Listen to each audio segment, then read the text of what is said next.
Olá, olá, seja muito bem-vindo ao podcast A Voz, onde aqui você vai aprender a ouvir a voz de Deus. E hoje nós estamos com uma convidada muito especial. Nós vamos falar sobre libertação e mundo espiritual. Eu não sei você, mas grande parte das pessoas tem medo de que se fale de mundo espiritual, de inferno, de forças espirituais malignas. Sendo que Jesus, enquanto esteve aqui nessa terra, ele não só curou os doentes, não só trouxe palavras de vida, não só trouxe salvação a nós, mas ele também lutou contra forças espirituais. Hoje nós vemos as pessoas pedindo a bênção, correto? Mas se esquecem de lutar contra as forças espirituais. Estamos aqui em dois mundos. Existe o mundo natural e o mundo espiritual. Estamos pisando em dois mundos ao mesmo tempo. Isso é incrível. Mas, ao mesmo tempo, o que Jesus falou sobre eis que vos dou poder e autoridade, Lucas 10:19, para pisar serpentes e escorpiões sobre toda a força do inimigo e nada vos fará dano algum. Por que ele nos deu esse poder e essa autoridade? Senão para repreender as trevas e para lutar espiritualmente? E a Bíblia diz, em uma das missões que Jesus enviou os seus discípulos para curar os doentes, para libertar os cativos, ele disse: eu via Satanás cair como um raio. Por quê? Porque enquanto estava sendo pregado, os demônios estavam caindo por terra, o território espiritual estava sendo abalado. Bem, essa passagem tem mais revelação do que nós imaginamos. Mas vamos lá, aos poucos nós vamos adentrar nesse tema hoje e eu sei vai ser incrível. Estou com uma expectativa muito grande daquilo que Deus vai fazer aqui nesse podcast. Bem, Ariane Iracete, seja muito bem-vinda ao podcast A Voz. A Ariane é minha esposa e ela veio aqui para falar um pouco para nós sobre libertação e mundo espiritual. Amém. É uma alegria estar aqui com todos vocês e estamos aqui dando início, né, a esse podcast A Voz, que já foi planejado por Deus e falar sobre o mundo espiritual e sobre libertação, ministério de libertação, é algo que já começou, acredito, um preparo na minha vida desde a infância.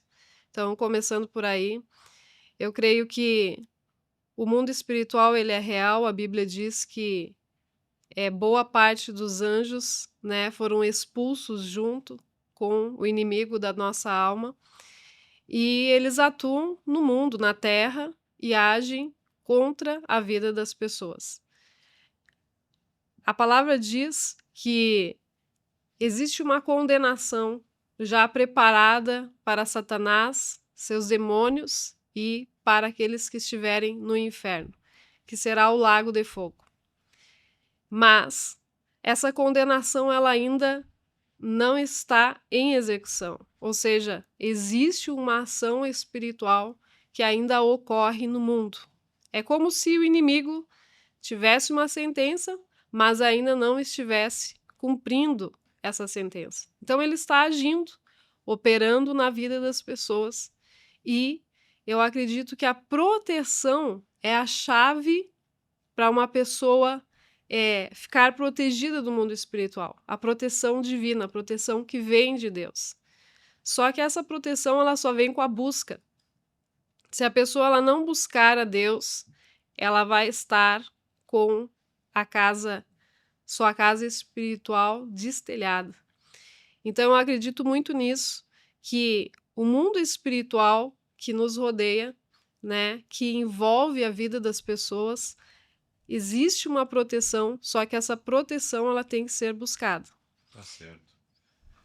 Meu bem, vamos começar aqui pelo início. Como foi a primeira experiência real que você teve com Deus? O que te marcou na tua caminhada, que fez tu te converter, entregar tua vida para Jesus e que fez com que o teu destino mudasse? Eu acho que eu preciso começar contando o início da minha vida em partes para explicar a minha caminhada com Deus e com o ministério de libertação. Na minha infância, os meus pais, eles não buscavam a Deus. Uhum. E e eu percebia já na infância alguns movimentos espirituais, principalmente por causa da região onde a gente morava, que havia muito ocultismo, inclusive na família. E essas experiências na infância, como sonambulismo, opressões espirituais, coisas que aconteciam muitas vezes na madrugada e com pessoas da minha família, já me fizeram perceber que o mundo espiritual, ele tocava na vida das pessoas, a ponto de tocar na sua parte física, fazendo inclusive as pessoas desmaiarem, passarem mal ou terem uma enfermidade repentina. Só que eu só fui entender isso quando eu me converti, de fato, onde tudo se encaixou, eh, nos meus pensamentos e naquilo que eu vi, que eu vivenciei e que também me conduziu a entender mais sobre essa questão do mundo espiritual. Então, quando eu me converti, tive uma experiência com Deus. Meus pais estavam passando por um processo de separação, e ali foi, de fato, o tempo que eu me converti verdadeiramente. Apesar de ser uma frequentadora, ainda não era convertida. E a primeira experiência que eu tive com Deus foi quando um pastor foi orar, né, na casa dos meus pais, e eu senti a presença do Espírito Santo. Quando eu senti a presença do Espírito Santo tocar na minha vida, então eu entendi quem era Deus. Eu entendi que realmente havia um poder maior, absoluto, e que se esse poder maior e absoluto realmente existia, então nenhum tipo de trevas, de ação espiritual, nada poderia predominar sobre esse poder. E antes desse toque do Espírito Santo na tua vida, depois da oração desse pastor, tu, tu tinha o conhecimento sobre o mundo espiritual ou tu apenas sabia que existia, distante, e depois da oração, depois desse toque de Deus, que o mundo espiritual se abriu de vez para ti? Na verdade, eu conhecia o lado ruim do mundo espiritual, as ações espirituais, as práticas que pessoas, às vezes próximas, conhecidas, faziam, realizavam, como as pessoas buscavam o mal e as manifestações do mal. Então, antes de conhecer a Deus, eu pude ver o quanto, né, o diabo ele interferia na vida das pessoas para destruição, não para brincadeira. Mas os teus olhos espirituais se abriram após tu ter tido esse encontro com Deus, esse toque com que Deus te tocou, né? Não, visões eu sempre tive. Visões, experiências, coisas que aconteciam Uhum. ruins antes do meu toque que Deus me tocou, desse toque de Deus, eu tive experiências ruins, malignas, coisas que eu vi com os meus olhos abertos, manifestações. Só que quando eu tive a presença do Espírito Santo me tocando, que foi ali que verdadeiramente eu passei a ter uma conversão na minha vida, daí eu comecei a ver o outro lado. Porque às vezes as pessoas estão rodeadas pelo mal e elas não sabem que aquilo ali é algo maligno. Elas pensam que é o mal, mas elas não sabem o que há por trás do mal. É como um cenário montado que a gente pensa que é só uma parede preta, mas por trás daquela parede preta tem algo espiritual, tem algo maligno por trás. As pessoas demoram muito para abrir os olhos espirituais. Às vezes elas até sentem que aquilo é ruim, mas demora a cair a ficha, né? Tipo, isso é mundo espiritual. Isso aqui é uma coisa que eu não conhecia. É como eu disse, eu sabia que aquilo era ações que eram ações ruins, né, eu sabia que aquilo eram manifestações ruins, mas eu só tive a compreensão total do que era aquilo quando me converti. Porque é como se realmente as pessoas ficassem com uma venda nos olhos, né? Por isso que Saulo, quando se converteu, em Atos capítulo 9, a Bíblia diz que as escamas, né, caíram dos olhos de Saulo e ele se tornou o apóstolo Paulo depois de sua conversão. E essas escamas, elas podem representar algo maligno que não fazia que ele percebesse a maldade que ele fazia muitas vezes, achando que estava fazendo bem. Eu acredito que as pessoas, elas não têm a mínima noção do que é o espiritual. A maioria delas sabe que existe o mal, mas se elas conhecessem a escuridão, de fato, o que governa na escuridão, elas elas não brincariam com Deus, elas estariam buscando a presença de Deus, porque não se trata de algo apenas mal, não se trata apenas de algo ou de alguém que pratica o que é ruim. Se trata de todo um exército espiritual por trás, trabalhando para arruinar a vida das pessoas. A Bíblia nos dá a descrição de João 10:10, que o diabo veio para matar, roubar e destruir. As pessoas, quando elas pensam no mal, elas pensam só no negativo, mas elas não pensam no poder de destruição que existe por trás disso. E quão bem isso se camufla, e um detalhe, que isso só se abre espiritualmente a partir do momento que Deus desperta os olhos espirituais de uma pessoa. Porque teus olhos espirituais só abriram quando tu foi tocada por Deus. A compreensão, né? A compreensão. O Então, o entendimento. entendimento. Né? Até então, a Bíblia diz que o Deus deste século cegou o entendimento dos incrédulos para que não lhes resplandeça a luz de Cristo. Então, é importante as pessoas serem tocadas por Deus para que o discernimento espiritual na vida dela seja ativado. Todos nós temos. É que nem o ouvir a Deus. Todos nós fomos formados para ouvir a Deus. Mas só ouvimos Deus verdadeiramente a partir do momento que temos aquela ativação no nosso discernimento espiritual. Mas vamos lá. Sim. E o seu propósito, seu chamado espiritual, de que forma você entendeu que era o chamado de libertação? Eu acredito que pelo meu histórico de vida familiar, daquilo que eu já vi, eu creio que o nosso chamado ele já vem desde da nossa concepção. A gente só não tem a revelação daquele chamado.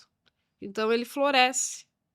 Quando floresceu esse chamado, as pessoas começaram a me procurar. Eu não procurei nenhuma pessoa para que eu ministrasse na vida delas libertação. Só para explicar, o que seria libertação na vida de uma pessoa? O que seria alguém te procurar para você ministrar a libertação? Do que as pessoas precisam se libertar?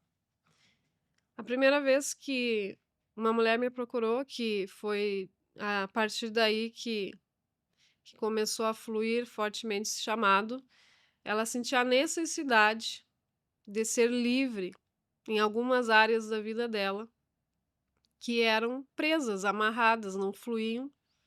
E as Tipo, na vida sentimental? Na vida familiar, isso. Uhum. E ou até financeira, e que elas sentiam que não ia para frente, que estavam estagnadas, não ia para frente, não ia para trás. Às vezes conseguem chegar até um ponto, mas não conseguem passar daquele ponto. Então, não conseguem romper, É o que eu porque digo, as pessoas não conseguem ver que tem coisas espirituais que estão prendendo a vida delas. Elas não conseguem ver, é realmente uma ceguez. É uma ceguez. Elas, por mais que você diga, olha, isso é espiritual, isso é ruim, elas não conseguem ver enquanto não forem tocadas por Deus. é uma cegueira espiritual, né? Então, as pessoas passaram a me procurar nesse sentido, por causa dos reflexos em suas vidas, né? Porque o mundo espiritual age trazendo reflexo na vida das pessoas, com enfermidades, com amarrações financeiras, na vida sentimental, né? fazem projetos, mas não saem do papel, não conseguem concluir, procrastinam demais. Então, são vários fatores que influenciam a vida das pessoas, que elas sabem que algo age, mas não sabem, às vezes, o porquê age ou qual a procedência daquilo, por que aquilo está agindo, e às vezes mesmo sendo cristãs. Por que as pessoas têm medo de terem um ministério de libertação? Porque a gente vê as pessoas sendo chamadas para várias coisas dentro do reino de Deus. Mas quando se trata de ministério de libertação, dá para contar nos dedos quantas pessoas se envolvem de fato com o ministério de libertação. Por que as pessoas têm essa resistência quanto ao ministério de libertação, sendo que ele é tão necessário ao corpo de Cristo e é o que Jesus fazia? Jesus curava os doentes, era um evangelista, também era um pastor para a alma daquelas ovelhas, mas ele também era um libertador. E aonde Jesus cruzava, ele libertava as pessoas.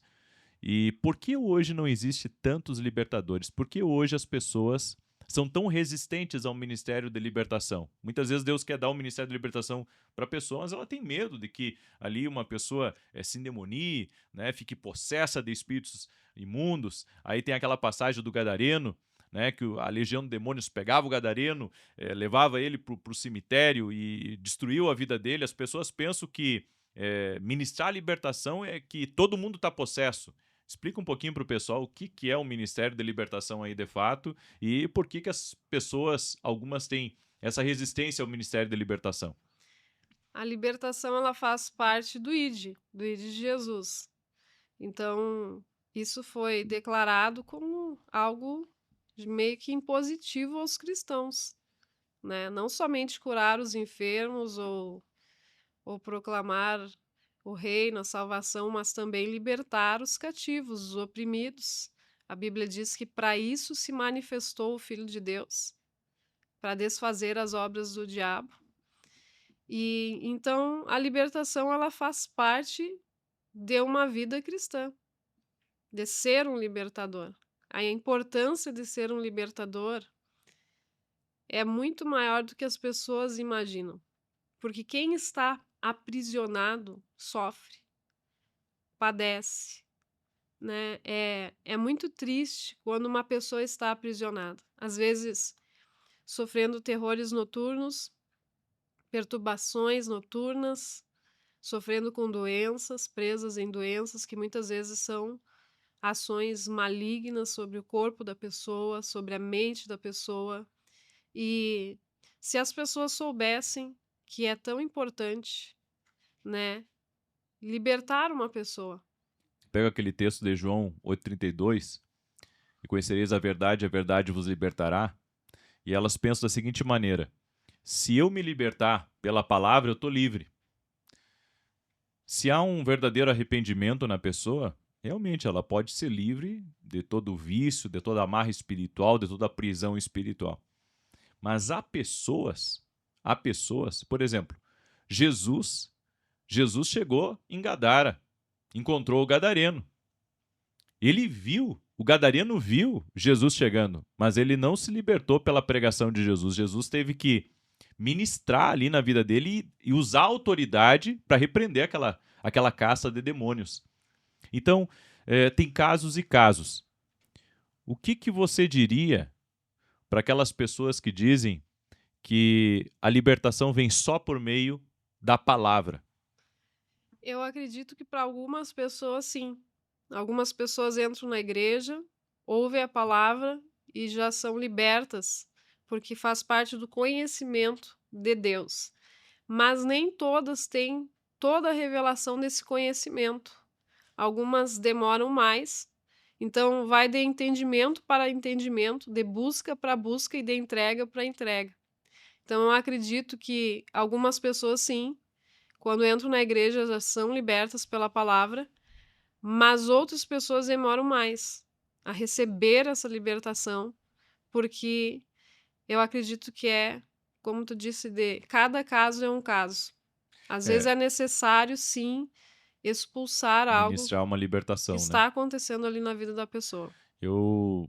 Deus me trouxe à memória agora, quando nós morávamos lá no sul ainda. E A gente estava pastoreando a nossa primeira igreja Sim. no interior do Rio Grande do Sul e um pastor amigo meu me ligou, e disse assim: Olha, aonde você está? Eu disse para ele que eu estava numa outra parte da cidade e ele disse: Vem aqui agora, porque tem um rapaz aqui que veio pedir uma oração e esse rapaz, um demônio possuiu ele. Ele está quebrando cadeira aqui e a gente não está conseguindo conter ele. E é demônio, eu vi que é demônio. Ou seja, um pastor ligou para mim e Sim. pediu para mim lá. O pastor já tinha orado, todas as irmãzinhas da igreja já tinham orado. E daí eu me lembro que eu disse: Não, já estou indo aí.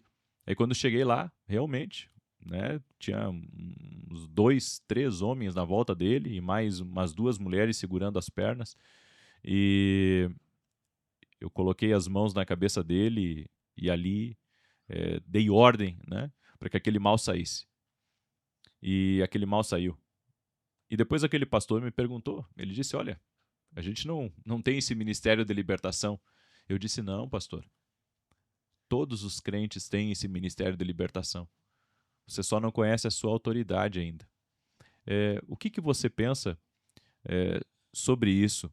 Porque às vezes a pessoa está possessa de algo ruim. A pessoa está possessa de um espírito imundo, né? E alguém ora, não acontece nada. Mas tem outras pessoas que oram, manifesta. E nós sabemos de uma coisa também. Tem demônios que se ora, tem pessoas que se ora, e os demônios não se manifestam. Eles, aliás, se manifestam, só que eles vão embora sem causar nenhum tipo de barulho, nenhum tipo de confusão no meio, podemos dizer.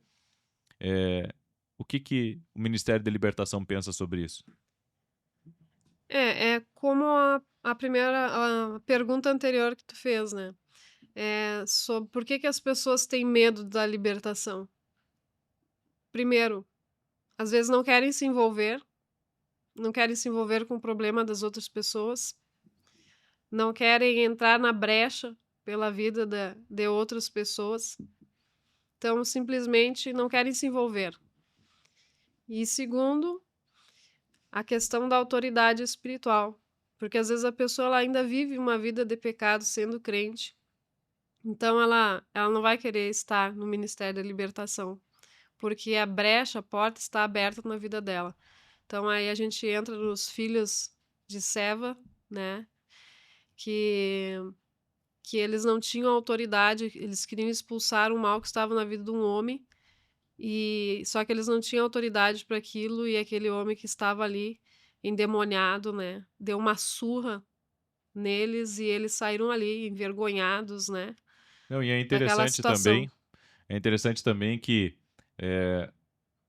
possessão é uma das manifestações demoníacas. Mas nós sabemos que os ataques espirituais malignos são variados. E Sim. aí vem, né, a maneira imperceptível por onde o inimigo se esconde.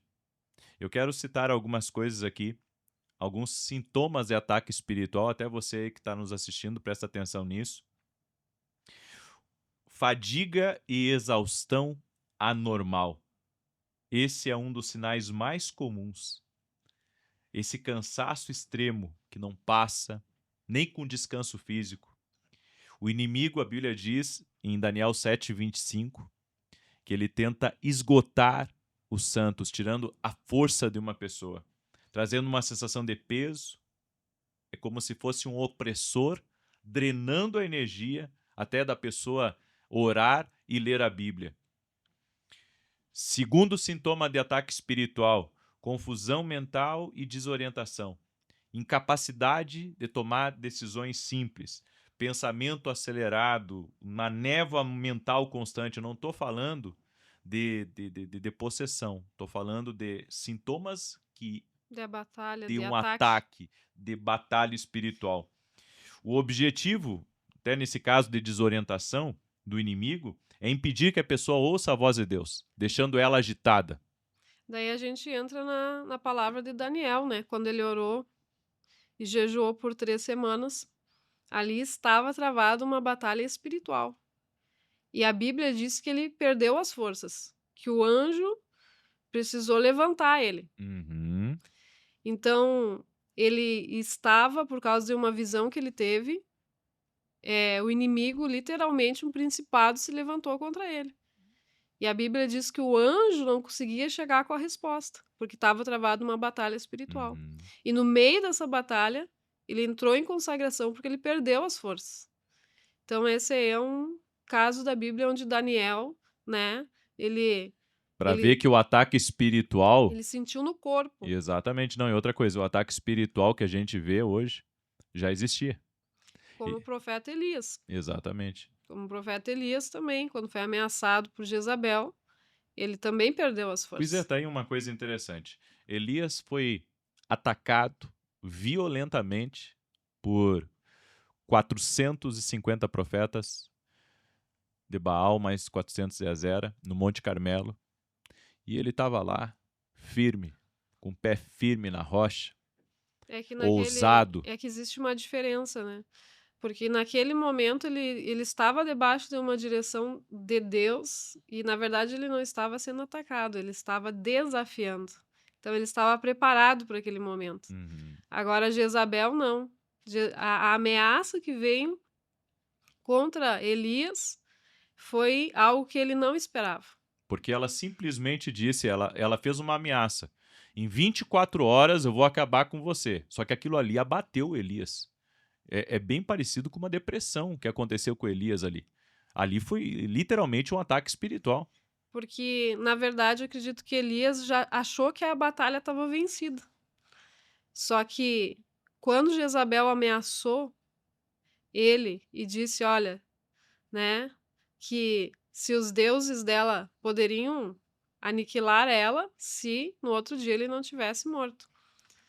Então aquilo foi uma ameaça com, inclusive, com uma consagração, porque ela disse que os deuses, aquilo que ela servia, podia atacar ela se no outro dia ele não tivesse A gente sido pensa abatido. que batalha espiritual é uma coisa de agora, mas Jesus enfrentou batalha espiritual. A Bíblia fala Daniel enfrentou batalha espiritual. Lá desde o início o homem tem enfrentado batalha espiritual. E acredito que no caso de Elias foi uma retaliação, porque ele achou que a batalha estava vencida, ele achou que ele já tinha feito algo grande, né, relevante, trazendo o povo de Israel novamente, né, para o entendimento de quem era o Deus de Israel, mas de repente ele sofre um contra-ataque, que a gente chama de retaliação, e é o que as pessoas têm medo. Agora, falta de desejo espiritual, apatia, que é aquela súbita resistência ou desinteresse por coisas espirituais. Por exemplo, coisas que davam prazer, como ler a Bíblia, orar, estar numa vigília de oração. Agora a pessoa tem dificuldade em se concentrar na oração, sente sono imediato ao abrir a Bíblia e ela sente aquele desejo de se isolar da comunidade cristã. Será que isso pode ser um ataque espiritual? Pode ser duas coisas, ou desalinhamento, quando a pessoa está fora da rota, do propósito de Deus, né, porque Jonas, quando saiu do trajeto que Deus deu para ele para Nínive, a Bíblia diz que ele estava dormindo na embarcação. Então, existe essas duas questões, ou a pessoa ela se desalinha, né, e se desanima, ou realmente existe um ataque espiritual. E qual que é a diferença para ti de desobediência, né? Uma pessoa que está em desobediência espiritual e por isso que ela está tendo essa sonolência, e aquela pessoa que está debaixo de um ataque espiritual. Qual que seria a diferença para saber o que é uma coisa e o que é outra? Desalinhamento e ataque? Não, a pessoa que está em desobediência a Deus, que está desalinhada, né? E a diferença entre ser uma coisa maligna ou ser um erro da pessoa, uma desobediência com Deus. Eu acredito no caso de Jonas, era uma desobediência, um desalinhamento, quando a pessoa sai da rota da vontade de Deus. Mas quando Paulo, por exemplo, ele sofreu um naufrágio, eu acredito que ali o inimigo estava realmente tentando contra a vida dele. Por isso que ele foi parar na ilha de Malta e ainda assim, quando foi pegar os gravetos, for acender a fogueira, eh, junto veio uma serpente e picou ele. Então, eu acredito que essa é a diferença. Jonas desalinhado, desobediente, Paulo obediente, mas sendo o O diabo inimigo tentando ali, matar ele. tentando ceifar a Uhum. vida dele por naufrágio, por meio daquela serpente que manifestou ali. Agora, vamos falar dos ataques às emoções. O inimigo usa dardos inflamados para atingir o emocional da pessoa, provocando irritabilidade súbita, que são aquelas brigas inexplicáveis com cônjuges, com colegas de trabalho, com a família, medo e ansiedade, aquele sentimento de pavor sobre o futuro sem uma causa lógica, né? Porque às vezes a pessoa ela tá ansiosa, mas ela tá ansiosa por causa que ela tá para comprar uma coisa, ela tá ansiosa porque tá aguardando o resultado de um exame. Não, estamos falando aqui de coisas anormais, porque para mim o que é normal é do homem, o que é anormal é diabólico e o que é sobrenatural é de Deus. E aqueles sentimentos também de condenação, né? Aquela voz constante que diz que você não é bom o suficiente ou que Deus te abandonou, é o dedo do inimigo te acusando. Bem, você acha que esses dardos inflamados, até que está escrito lá no Salmos 91, sobre os dardos, você acha que isso pode acontecer no espiritual? Com certeza. Não só no espiritual, como no natural, né. Quando uma seta atinge, né, o coração de uma pessoa, as costas, as pessoas falam muito sobre isso. E depois daquela seta ficaram enfermas. Acredito em seta espiritual que atinge a carne e atinge também a mente, as emoções das pessoas, porque o inimigo, se ele governar a mente, ele governa a vida e o destino das pessoas. Então, a principal arma na questão da libertação que o inimigo usa contra as pessoas é o medo, porque o medo ele é paralisador. Uhum. Então, o espírito de medo age para interceptar o propósito da vida das pessoas. Então, eu acredito que é a principal ferramenta do inimigo. Agora, vamos entender uma coisa que é interessante. Se uma pessoa com as emoções bagunçadas já é um problema para a vida dela, um grande problema se ela não tem uma boa gestão das emoções, agora imagina uma pessoa que está sendo atacada nas emoções. Além da bagunça que ela tem interna, agora ela tem um agravante, que é uma ação maligna. E o que você diria, né? Porque sempre tem aquelas pessoas que dizem assim, não, eles espiritualizam tudo, né? É, você acha que o que nós estamos falando aqui sobre o mundo espiritual, isso é uma realidade que as pessoas precisariam abrir mais os olhos delas? Ou você acha que isso é só para alguns, para todo o corpo de Cristo, que deveria ter esse entendimento sobre o mundo espiritual? Eu acredito que é ainda pior, né, quando a pessoa já vem de uma família desestruturada ou de problemas que ocorreram na sua fase adulta. Eu acho que o inimigo ele usa muito a ferida para desestabilizar é a palavra certa. Desestabilizar a pessoa e não permitir que ela avance. Só que essa questão das emoções a gente vê que aconteceu com Moisés, né? Moisés, ele quando Deus falou com ele, ele estava receoso, ele disse que ele não sabia falar, quando Deus disse para ele falar com o faraó. Quando Deus chamou Gideão também, ele colocou todos os seus pontos, né, que ele Negativos. considerava negativo, ele vinha de uma família, de uma tribo muito pobre, né, então ele se sentia muito incapaz. Então, o sentimento de inferioridade, Você desses acha que esses bloqueios e limitações na mente das pessoas, isso pode ter sido causado, claro, por experiências ruins, por momentos difíceis, mas você acha que pode ter também sido causado por demônios? na maioria das vezes, são causados por problemas, traumas, que por trás existe uma ação espiritual. Eu acredito que quando acontece, por exemplo, uma violência ou algo ruim com a pessoa, já existiu uma ação maligna que também ajudou a produzir aquele evento traumático. Então, acho Uhum. que uma coisa está conectada à outra. Tá certo. E bloqueios circunstanciais e azares. Ataques que se manifestam no mundo físico para gerar frustração. Como, por exemplo, coisas quebrando, novas, boas, problemas financeiros inesperados, a pessoa, sabe, levanta financeiramente, daqui a pouco ela está lá numa bancarrota. Doenças físicas que surgem em momentos estratégicos, por exemplo. Estava tudo indo bem na vida da pessoa, ela estava já caminhando assim para uma vida mais tranquila, para uma aposentadoria, e de repente surgiu uma doença para bagunçar tudo.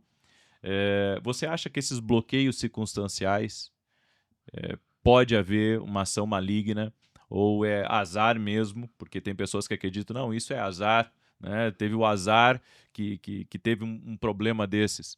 É, como que nós podemos ver isso no mundo espiritual? Isso foi orquestrado, isso já estava trabalhando, porque é, uma das coisas que eu faço muito nas orações, constantemente, é o que a Bíblia diz.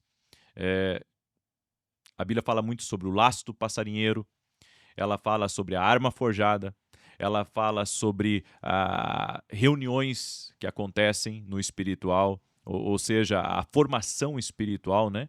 E fala também um pouco sobre como que, por exemplo, quando Jesus veio a esse mundo, né? Por que da implicância de Herodes? Porque ali, quando os magos apareceram, parece que entrou por radar do inferno. É como se o nascimento de Jesus foi todo monitorado dali em diante. Foi todo monitorado. Então, o que vocês do Ministério de Libertação veem em relação a essas circunstâncias e o que outros dizem que é azar? Eu acredito que azar é uma questão de superstição. Quando a gente não conhece a Deus, a gente acredita em sorte, em azar, em outras coisas, mas por meio da palavra de Deus, a Bíblia fala da bênção e da maldição. Então, eu acredito que tem pessoas que sim, que às vezes estão debaixo de uma maldição, por isso que tantos fatores ruins acontecem. E maldição nada mais é que ou a pessoa está em desobediência ou ela abriu a brecha para o diabo agir e causar dano. E a Bíblia fala em Apocalipse que no céu, né, não haverá mais maldições. Então quer dizer que na glória não haverá, mas na terra existe. Então, E aquela passagem que diz que Jesus se fez maldito na cruz? Porque daí eles dizem que não há mais maldição, então se Jesus se fez maldito na cruz, maldito que for pendurado no madeiro, não existe mais maldição. Qual que é o conceito sobre isso? eu acredito que se a pessoa estiver na palavra, as maldições são quebradas. Mas o problema é quando a pessoa sai da rota da palavra, Uhum. né? De uma vida com Deus. Aí que entra a brecha para uma maldição continuar agindo, uma coisa ruim continuar A Bíblia operando. diz que a maldição sem causa não se cumpre, né? Mas a pessoa que aceitou Jesus como Senhor e Salvador, a partir daquele momento que ela aceitou Jesus como Senhor e Salvador, não existe mais maldição na vida dela? Olha, a enfermidade é uma espécie de maldição. E no Novo Testamento a Bíblia diz que nós precisamos orar um pelos outros, que nós devemos chamar o presbítero para orar pelos doentes. Então, é porque as pessoas ainda ficam doentes. E isso é uma coisa ruim. A doença é uma coisa ruim. Mas o Senhor nos deu as armas, né? As armas de fé para a gente vencerem em Deus. Então, eu acredito que existem ações espirituais e sim, algumas pessoas podem estar ainda debaixo de maldição, né? Por não estarem na palavra ou simplesmente porque estão, às vezes, sofrendo algum tipo de ataque persistente na vida delas. Uhum. E acredito que é isso. Toda E doença é maligna? eu acredito que não. Tem doenças que são físicas. Acredito que existem, porque em alguns casos aliás, Jesus expulsou o demônio e a pessoa ficou curada. Uhum. E outros casos E ele orou por outros cura. e outros casos Jesus orou só pela cura. Então existe doenças físicas e doenças espirituais, né? 2 fundos, é. Dois fundos. Ou pode ser uma causa natural, Uhum. fisiológica, Já vem de ou genética, né? também. Mas existem as espirituais, sim, né. Eu acredito sempre que, se a pessoa sente que algo ainda ruim age na vida dela, ela tem que buscar mergulhar no Espírito Santo, e buscar, né, a libertação completa, se ela não se sente totalmente liberta. É incrível como tem pessoas que estão há anos na igreja. Eu sempre vi isso assim, sempre me entristeci muito com isso. Anos na igreja, ouvindo a palavra, até mesmo cristãos piedosos, mas a vida deles é sempre atrapalhada, e eu não tenho como acreditar que isso seja uma coisa comum.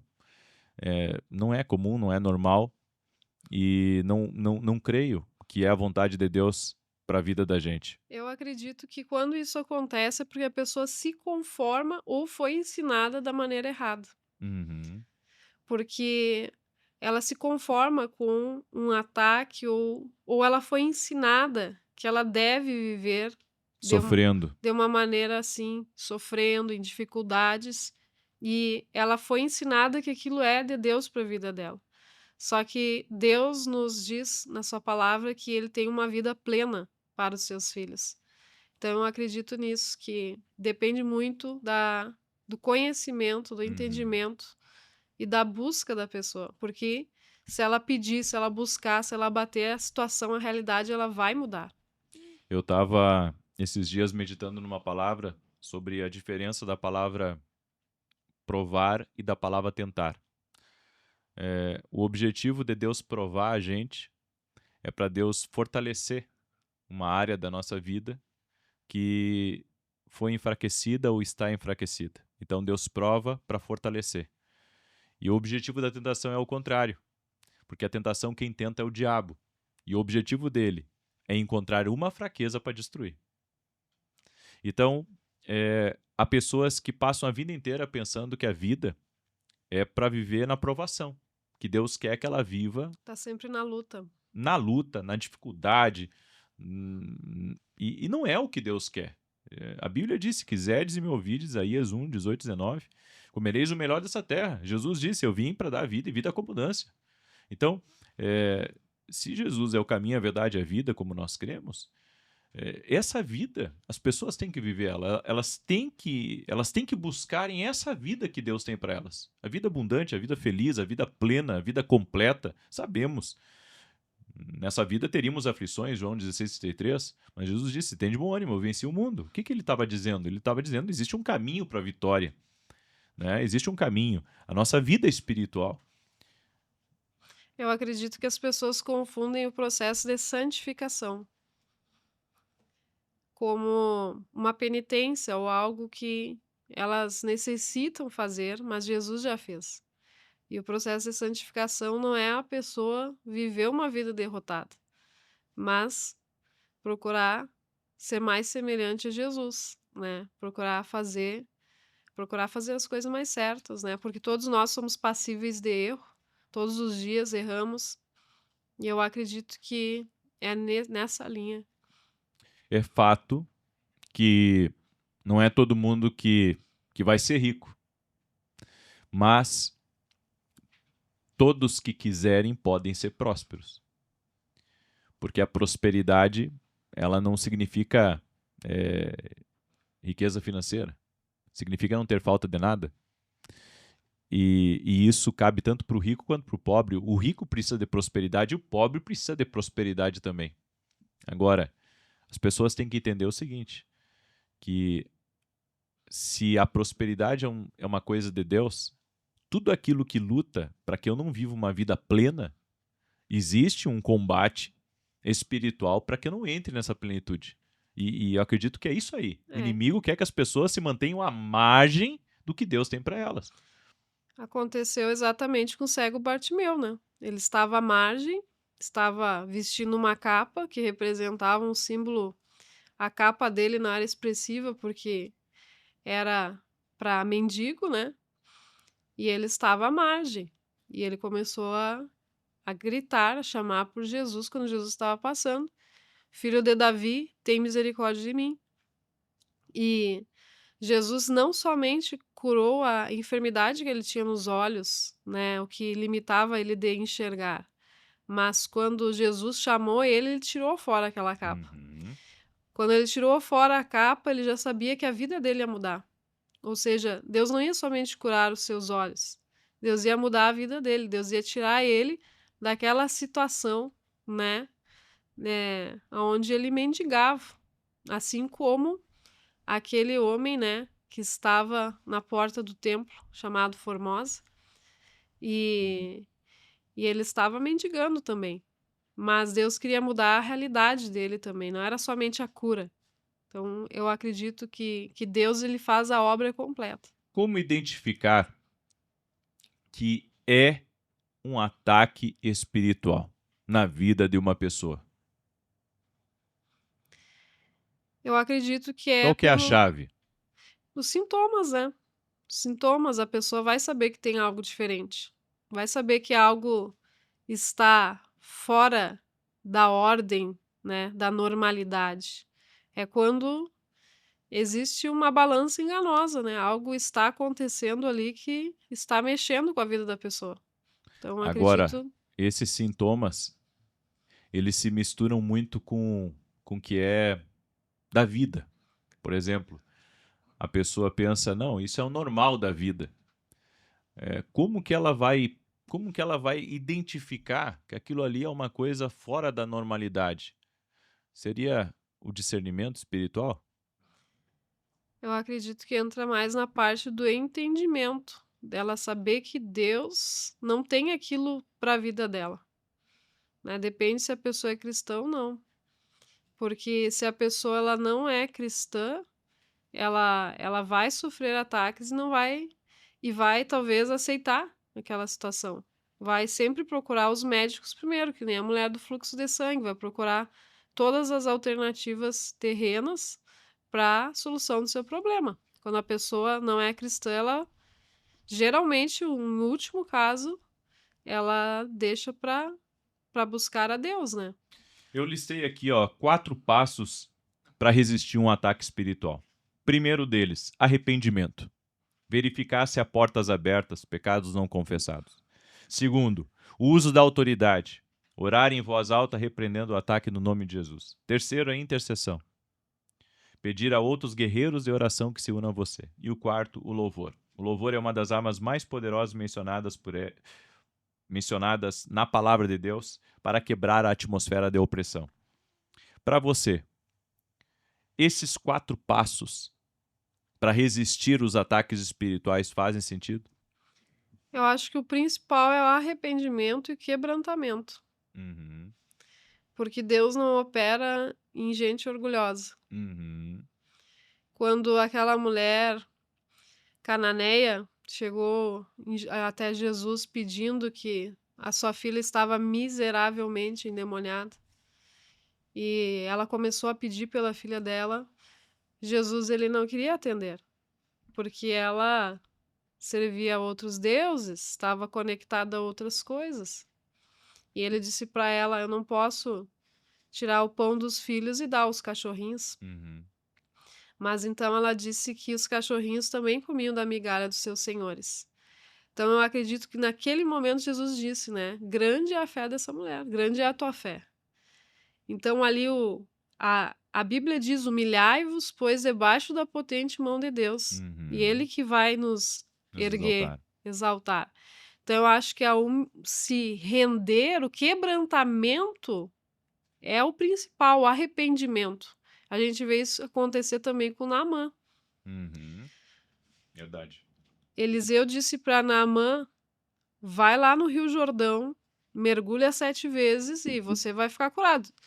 Eliseu só mandou um recado para ele. Ele se ofendeu com aquilo. Mesmo estando leproso, doente, com uma doença na época irreversível, o coração dele ainda estava Uhum. orgulhoso. Então, eu acredito que Deus trabalha também no nosso coração, principalmente, para arrependimento, para quebrantamento. E uma pergunta para ti. Em Números 22, olha só, Números 22, 31 diz assim: Então o Senhor abriu os olhos a Balaão e ele viu o anjo do Senhor que estava no caminho. É possível ver o mundo espiritual com os olhos naturais? Você acha que alguma pessoa aqui nessa terra pode enxergar algo no mundo espiritual com seus olhos abertos? Com certeza, Você já teve essa experiência? muitas vezes. E muitas pessoas conectadas à igreja, ao povo de Deus, e inclusive fora da igreja, elas têm visões, sim, têm experiências, e é por isso que elas buscam em outros lugares, buscam nas trevas, buscam em lugares que indicam para ela, porque elas querem desvendar o que está acontecendo com ela. Por que que isso está ocorrendo comigo? Por que que eu estou vendo isso? Por que que eu estou vendo esse vulto? Então nem sempre as crianças estão mentindo quando elas dizem que viram alguém no quarto, viram um monstro. Muitas vezes vão contar para os pais e os pais dizem assim: não, isso aí é coisa da tua imaginação. Algumas vezes pode ser, mas e aí? Na maioria das vezes não é. Principalmente porque a criança ela é mais pura, mais inocente, e por ela ser mais pura, mais inocente, ela consegue ter uma percepção maior, né, do mundo espiritual e daquilo que está se movimentando, né, na sua família, na sua casa. Então, com certeza, as pessoas elas têm visões sim, com os olhos fechados, com os olhos abertos, elas conseguem ver coisas. O problema é que às vezes as pessoas ficam perdidas Uhum. em relação a isso. O que que é isso que ela está vendo? É uma pessoa? É um espírito? E aí elas acabam buscando muitas coisas fora Uhum. de Deus, fora da palavra, que acaba às vezes prendendo mais ainda a vida delas, né, espiritualmente falando. Tem gente que diz assim: ah, eu nunca vi nada na minha vida.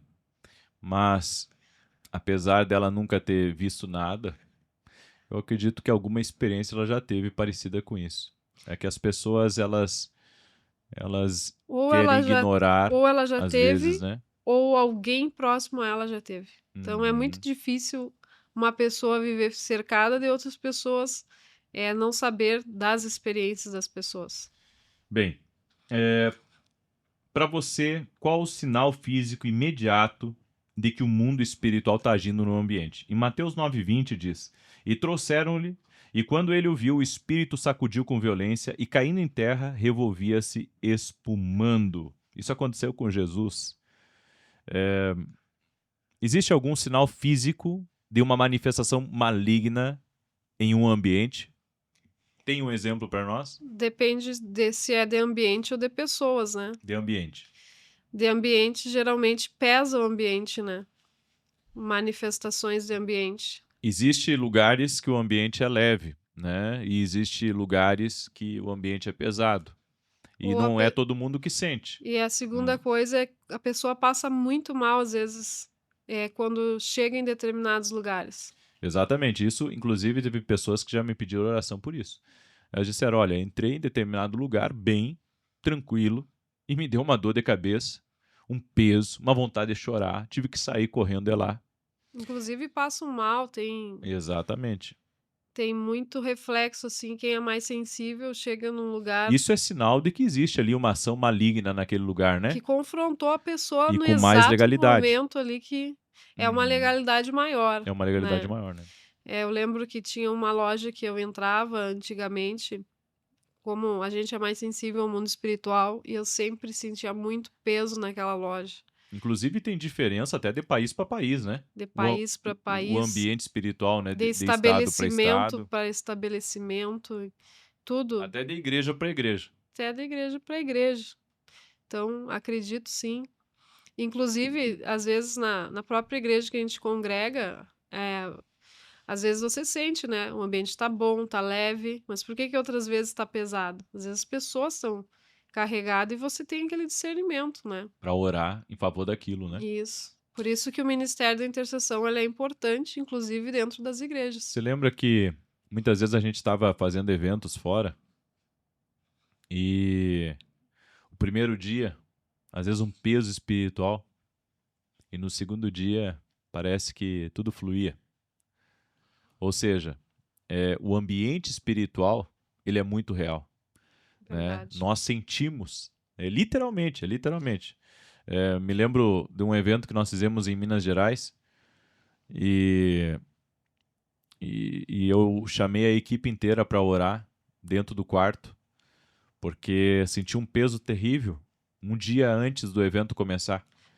E Uhum. nós começamos ali um tempo de oração, de intercessão, antes de começar a escola. Lembra? É, eu lembro também que tinha muitos quadros literalmente demoníacos dentro do Exatamente. quarto, Uhum. com desenhos de demônios. E eu acredito também que tudo foi uma experiência também sobre batalha espiritual, de como saber se preparar antes de entrar em territórios. Inclusive, sobre quadros, as pessoas pensam que tudo é arte. Nem tudo é arte. Tem coisas que por trás existe uma inspiração maligna, né? Até tem um pastor amigo nosso que a filha dele ganhou um quadro, ele colocou para dentro do quarto, a guria não dormia. Aí ele tirou o quadro, a guria dormiu a noite inteira. Com certeza. Então, e foi Inclusive, um presente dado, né?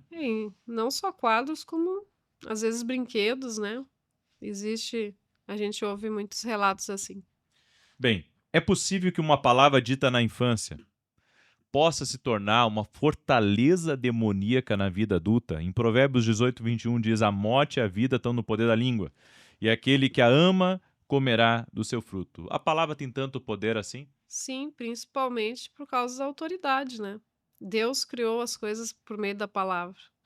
Então, a autoridade de um pai sobre um filho, de uma mãe, tem muito peso. Então, muitas pessoas que eu atendi, né, carregavam o peso das palavras de pai, de mãe, né? Tipo, você não presta, você não é ninguém, você não aprende, Você nunca você. vai ser ninguém na vida, você Uhum. é um burro, né? E tantas outras coisas ruins. Eu lembro muito bem de uma pessoa que eu atendi, um irmão da igreja, que as palavras do pai pesavam muito na vida dele. E ele tinha muito problema financeiro em relação a isso. Então, como o pai disse que ele não ia ser ninguém, ele não conseguia conquistar nada, não conseguia prosperar, por causa da porque ele carregava, né, a lembrança do peso daquelas palavras, né. Eu li um livro há uns anos atrás, onde o autor ele fala que Deus criou o mundo pelo poder da sua palavra. E daí ele fala sobre a palavra que cria mundos. E eu acredito que a palavra pode criar um mundo dentro Da da pessoa. pessoa. E ela não conseguir se libertar daquilo enquanto aquilo não for quebrado. É que aquela palavra ela se torna uma verdade Um para a pessoa. governo, né? Uma verdade, como vem principalmente de uma autoridade, aquilo dentro dela é formatado como uma verdade na vida dela. Então ela não consegue se Palavras de, desprender. palavras de autoridades têm mais poder, né? Tem mais Por poder. exemplo, palavra de pai, de mãe, palavra De professor, de de professor, um de pastor pastor. Uhum, e também de pessoas que praticam coisas malignas, uhum, que usam o poder da palavra para amaldiçoar, para uhum. Pra atar a vida de uma pessoa, né? fazerem rezas para amaldiçoar, para declarar coisas ruins, Uhum. por meio de influências malignas, de invocações do mal. Você acha que um pastor pode amaldiçoar?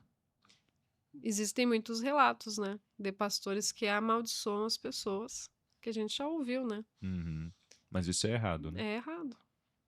Porque Deus nos chamou para abençoar, para ser Daí já benção na vida das já tá lá pessoas. no em Tiago, né, que não deve ser feito assim, Uhum. né. A mesma boca que adora a Deus, que bendiz a Deus, amaldiçoa o irmão. Olha só, qual foi o caso de libertação mais assustador que você já presenciou? Aquele caso de libertação assim que marcou você e que depois que a pessoa ela experimentou a libertação, a vida dela mudou? Porque assim, não estamos falando aqui de fazer teatro na Sim, libertação. Estamos falando aqui de frutos, frutos, ou seja, a pessoa passou por um processo de libertação, mas depois, dali em diante, a vida dela mudou. uhum. Porque é isso. Muitas vezes as pessoas é que nem a profecia. As pessoas pensam que profecia é sair no meio do povo só entregando revelação e não, né? O verdadeira o poder da profecia não é para fazer teatro, né? É para realmente ensinar as pessoas a ouvir a voz de Deus e ser um comunicador daquilo que Deus fala. E a libertação tem o mesmo problema. Muitas vezes se pega alguns casos e pensa assim, não, tudo isso é libertação. Não. Me fala de um processo real de libertação, de uma pessoa que passou por um processo, né, liberou o perdão, fechou as brechas, e o que, que aconteceu depois da vida dessa pessoa? É, eu já vi muitos casos, né, que a pessoa literalmente mudou, né, começou a ter uma vida melhor. eh, por exemplo, pessoas que eram presas no álcool, no vício, da drogadição, que mudaram de vida, né. Mas, assim, o caso, assim, que eu atendi pessoalmente que foi mais difícil, foi numa escola de profetas no Nikkei, em São Paulo, onde tinha um espírito imundo num homem que não queria sair, e tinha uma multidão e eu lembro que ele tentou me atacar, né, e e os olhos dele, assim, quando eu olhei para os olhos dele, estavam totalmente mudados. E mas naquele momento ali eu me mantive posicionada e aquele homem foi liberto, foi uma libertação difícil, pelo contexto que estava ocorrendo naquele momento.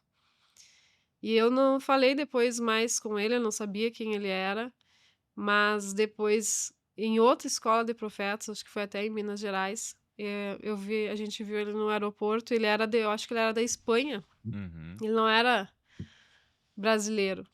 E daí ele veio, na minha direção e disse, né, que depois daquela escola, a vida dele tinha sido transformada, ele foi liberto, né, ele não era brasileiro.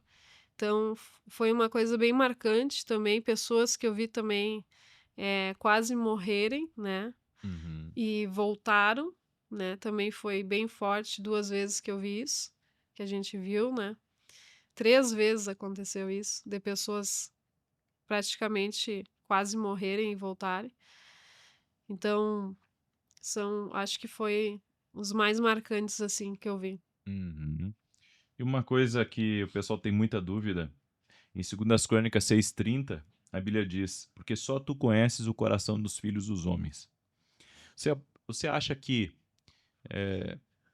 uma pessoa pode ler os pensamentos de outra por meio de uma ação maligna, diabólica? Será que os demônios têm esse poder de ler os pensamentos da cabeça do homem? A Bíblia diz que só Deus é onisciente, né, tem conhecimento de tudo. E eu acredito que não, mas ele, como já está há muito tempo já conhecendo a humanidade e está na Terra, como a Bíblia fala, eles já conhecem o comportamento dos homens, né, as suas inclinações. Acredito nisso. Uhum. E o pecado oculto, ele funciona como um imã